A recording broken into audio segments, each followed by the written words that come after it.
Alors la trisomie 21 est une maladie génétique qui est caractérisée par une anomalie chromosomique. Ainsi, sur le karyotype des personnes avec trisomie 21, on va retrouver 3 chromosomes au lieu de 2 sur la paire 21.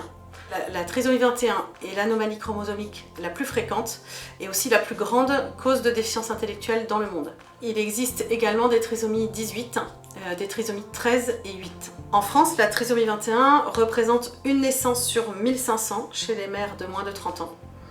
Le risque augmente avec l'âge de la mère. À 35 ans, le risque est de une naissance sur 400. Et à 45 ans, le risque est de une naissance sur 35. Alors il y a plusieurs formes de trisomie 21.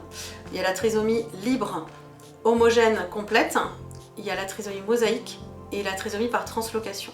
La trisomie 21 libre, c'est-à-dire qu'elle a 3 chromosomes qui sont bien séparés les uns des autres.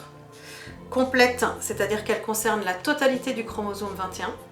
Et homogène, c'est-à-dire qu'elle est présente dans toutes les cellules. Et cette forme-là, la trisomie 21 libre, complète et homogène, est la plus fréquente. Elle représente 95% des trisomies. La trisomie 21 mosaïque, c'est-à-dire que seule une partie des cellules est concernée par la présence des 3 chromosomes. La trisomie 21 par translocation, c'est-à-dire que le 3e chromosome est accolé à un autre chromosome. Dans la trisomie 21, on va retrouver une hypotonie, une faiblesse musculaire, un enfant qui va paraître un peu plus mou. On va avoir des caractéristiques morphologiques, un visage qui peut être plus rond, des mains qui peuvent être plus larges, plus petites, des yeux en amande, une nuque plate. On va retrouver une hyperlaxité des articulations, donc une souplesse qui va être exagérée. Une déficience intellectuelle légère à moyenne, parfois sévère. Un temps de latence donc dans la réponse à une stimulation.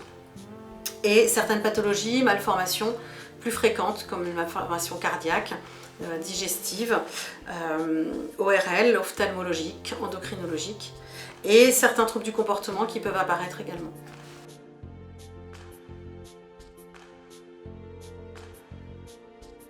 C'est faux, bien sûr. Toutes ces caractéristiques sont variables. Les enfants sont tous différents, comme chez tout enfant. Ils ressemblent avant tout à leurs parents, à leurs frères et sœurs, et chacun, bien sûr, avec son potentiel.